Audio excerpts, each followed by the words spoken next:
সবাইকে জয় যিশু, hallelujah, praise the Lord. তো মহান ঈশ্বরের ধন্যবাদ ও ঈশ্বরের বাক্যে ঈশ্বর আশীর্বাদ করুক। আরও একটি দিন, আরও একটি সময় ঈশ্বর দিয়েছেন ঈশ্বরের বাক্য প্রচার করবার জন্য। তো ঈশ্বর যখন আমরা সেই স্বর্গরাজ্যে যাব, যখন ঈশ্বর আমাদের প্রশ্ন করবেন যে তোমরা কতজনকে সুসমাচার দিয়েছো, তখন আমরা কি উত্তর দেব? সেই জন্য ঈশ্বরের বাক্য বলছে যে তোমরা সমুদয় জগতে যাবে, ঈশ্বরের বাক্যকে, ঈশ্বরের সুসমাচারকে প্রচার করো।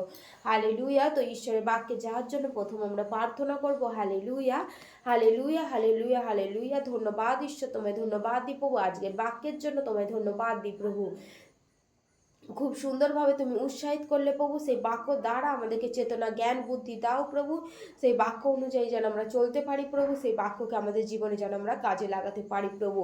সেই বাক্য আমাদের চরণের প্রদীপ, আমাদের জগতের দীপ্তি প্রভু। সেই অন্ধকারে যারা পড়ে আছে প্রভু, তাদেরকে তুমি আলোর জ্যোতি দাও প্রভু, তারা যেন তোমাকে চিনতে পারে, জানতে পারে প্রভু। এই বাক্যের মধ্য দিয়ে তুমি সুস্থতা দাও প্রভু। এই বাক্যের মধ্যে জীবন আছে প্রভু, সেই জীবন যেন আমরা পাই প্রভু।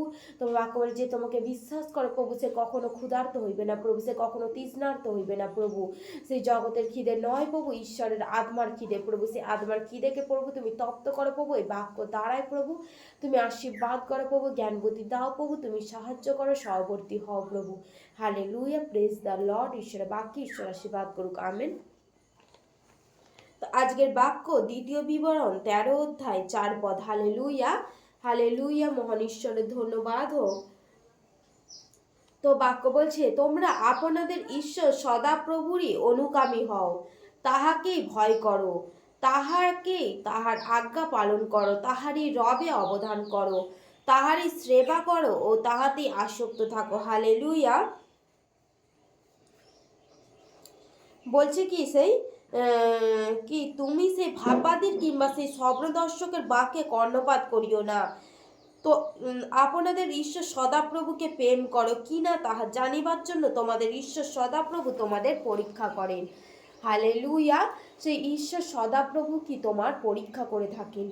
কি আমরা জেনে থাকি যে শয়তান দ্বারাই আমাদের পরীক্ষা আসে, কিন্তু না, ঈশ্বরও কি তোমার জীবনে পরীক্ষা করে থাকে। হালেলুয়া।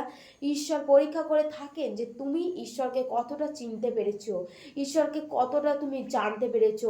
আমরা ঈশ্বরকে জানি, তিনি একমাত্র ঈশ্বর, তিনি একমাত্র সত্য, পথ ও জীবন, তিনি ছাড়া আর কোনো রাস্তা নেই আমাদের সেই স্বর্গরাজ্যে পৌঁছানোর। তিনি একমাত্র দরজা, সেই ঈশ্বরকে আমরা বিশ্বাস করি।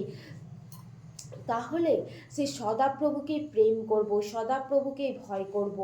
সেই জন্য ঈশ্বরের বাক্য এখানে বলছে যে তিনি তোমাদের জন্য পরীক্ষা করে থাকেন। তাহলে তিনি যখন তোমাকে পরীক্ষা করবেন, কারণ সেই ঝড় যদি আমরা দেখি, সেই ঝড়ও কি একটা পরীক্ষার মতন।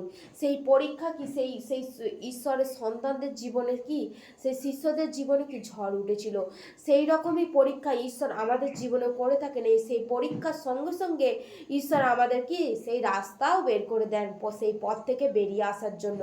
সেই পথ থেকে আমরা কিভাবে বেরিয়ে আসবো, সেই জন্য তিনি কি আমাদের জন্য রাস্তাও বের করে দেন, যাতে আমরা সেই পথ থেকে বেরিয়ে আসতে পারি। হালেলুয়া। সেই জন্যই ঈশ্বরের বাক্য বলছে যে তোমরা ঈশ্বরের অনুগামী হও। আমরা ঈশ্বরের অনুগামী কিভাবে হব? আমাদের প্রার্থনায় যুক্ত থাকতে হবে, ঈশ্বরের বাইবেলের সাথে থাকতে হবে এবং উপবাসের সহিত থাকতে হবে। আমরা যখন ঈশ্বরের কাছে উপবাসের সহিত আসবো, তখন আমাদের সকল বন্ধন কি খুলে যাবে। হালেলুয়া। সকল বন্ধন কি আমাদের ভেঙে যাবে, সকল বন্ধন আমাদের খুলে যাবে। হালেলুয়া। সেই জন্য কি ঈশ্বর সদাপ্রভুকেই আমরা প্রেম করব, ঈশ্বরকে প্রেম করব। অন্য কোনো কারো কাছে আমরা কি সেই প্রেমটাকে উপলব্ধি নয়, এবং সেই ঈশ্বরকে প্রেম করব এবং কি তাহাকেই ভয় করব, তাহারই আজ্ঞা পালন করব। সেই কি ঈশ্বরের আজ্ঞা, ঈশ্বর আমাদের জন্য কোনো কিছু আজ্ঞা রেখেছেন, সেই আজ্ঞাকে ঈশ্বরে পালন করব যেন আমরা সঠিক পথে আসার জন্য। দেখো, যখন আমরা জগতে ছিলাম, তখন কি আমরা কি কোনো কিছুকে ভয় বলে কি ভয় মনে করতাম? না, আমরা কি কোনো কিছুকে ভয় মনে করতাম না। যেই পাপ কাজ করছে, ও কে আছে, আজকে মরলে তো কালকে ও যা হয় হবে, এরকমই ভাবতাম। কিন্তু না, এখন আমরা কি ভাবি যে ঈশ্বরের কাছে আমরা, ঈশ্বর বোধে আমাদেরকে কি দূরে ঠেলে দেবে। সেই জন্য কি আমরা ঈশ্বরের সেই আজ্ঞা সকলকে আমরা পালন করি এবং ঈশ্বরের আজ্ঞাকে আমরা ধরে রাখি এবং ঈশ্বরের আজ্ঞাকে যত্ন সহকারে কি ঈশ্বরের আজ্ঞাকে পালন করি। সেই জন্য ঈশ্বরের বাক্য বলছে কি যে ঈশ্বরের রবে অবধান করো, তাহারই সেবা করো। ঈশ্বরের রব, যখন সেই ঈশ্বর বাক্য বলছে না, যতক্ষণ না পর্যন্ত তাহাকে পাওয়া যায় ততক্ষণ পর্যন্ত তাহাকে ডাকো, যতক্ষণ না তাহাকে পাওয়া যায়। কখন ঈশ্বরকে পাবো? যখন আমরা ঘন্টার পর ঘন্টা ঈশ্বরের কাছে প্রার্থনা করব। তুমি দেখো, একটা কোনো দামি জিনিস যদি তোমার বাবার কাছে চাও, তাহলে তার কাছে যদি না পয়সা থাকে, সে কি তোমাকে সঙ্গে সঙ্গে দিতে পারবে? না, সে তোমাকে কি সঙ্গে সঙ্গে দিতে পারবে না, কিন্তু তাকে কি তোমাকে সময় দিতে হবে, তবেই তো সে তোমাকে দিতে পারবে।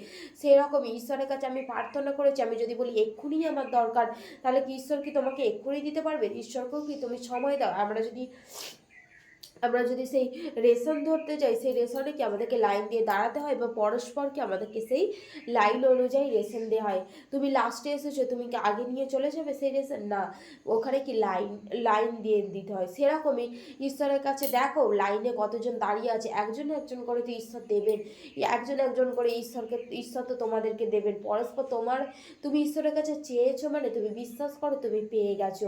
সেই জন্য ঈশ্বর বাক্য বলছে, সেই সদাপ্রভুর অনুগামী হও এবং তাহাকে ভয় করো। সদাপ্রভুর অনুগামী হও, সদাপ্রভুকেই ভয় করো, সে ঈশ্বরকে ভয় করব। বিশ্বাসী মানে কি আমাদের জীবনে নিন্দে তাড়না থাকবে, বিশ্বাসী মানে কি আমাদের জীবনে সমস্যা আসবে। এমন নয় যে আমরা বিশ্বাসী আমাদের জীবনে আর সমস্যা থাকবে না। আমরা হয়তো যাকে সুসমাচার দিই তাদের বলি যে তোমরা আসো প্রভু যিশুর কাছে, তোমার আর সমস্যা থাকবে না, তোমার আর কষ্ট থাকবে না। এরকম বিষয় কি না, তোমাকে যদি সূচ না ফোটানো হয় তুমি কি ঈশ্বরের কাছে প্রার্থনা করবে না? আমরা এরকমই মানুষ। আমাদেরকে যদি সূচ না ফোটানো হয় ততক্ষণ পর্যন্ত আমরা কি ঈশ্বরের কাছে প্রার্থনাতে বসবো না। আমরা যখন আমাদের জীবনে যখন সমস্যা আসে, আমাদের জীবনে যখন কষ্ট আসে, আমাদের জীবনে যখন দুঃখ আসে, তখনই কি আমরা ঈশ্বরের কাছে হাঁটু পাতিত হই এবং ঈশ্বরের কাছে প্রার্থনা করি। তার আগে নচেত নয়। তার আগে কি করি না, তার আগে আমরা কি ঈশ্বরের কাছে প্রার্থনা করতে বসি না। হালেলুয়া। সেই জন্য ঈশ্বরের বাক্য বলছে কি, সেই সদাপ্রভুকে প্রেম করো এবং ঈশ্বরের সঙ্গে সংযুক্ত থাকো। যখন আমরা ঈশ্বরের সঙ্গে সাথে থাকবো তখন কি ঈশ্বরকেও আমার প্রেম করা হবে। ঈশ্বরকে প্রেম করা বলতে এখানে কি, ঈশ্বরের মণ্ডলী যাওয়া। ঈশ্বর তো মণ্ডলীকে ভালোবাসেন, কারণ ঈশ্বরের যখন তুমি কার্য করবে ঈশ্বরও তোমাকে ভালোবাসবেন। দেখো, একটা যখন কোনো সন্তান তার বাবা মার বাধ্য হয়, যখন তার বাবা মার কথা শোনে এবং বাবা মাকেই প্রেম করে, সেই সন্তানকে তার বাবা মা কত ভালোবাসে। সেরকমই ঈশ্বর, যখন তুমি ঈশ্বরের বাধ্য হবে, ঈশ্বরের আজ্ঞাগুলোকে পালন করবে এবং ঈশ্বরের কাছে তোমার তোমার হৃদয়কে তুলে ধরবে, ঈশ্বরের কাছে সংযুক্ত থাকবে, প্রার্থনা করবে, তখন ঈশ্বরও তোমাকে ভালোবাসবে। হালেলুয়া। ঈশ্বরের বাক্যে ঈশ্বর আশীর্বাদ করুক। আমেন। জয় যিশু।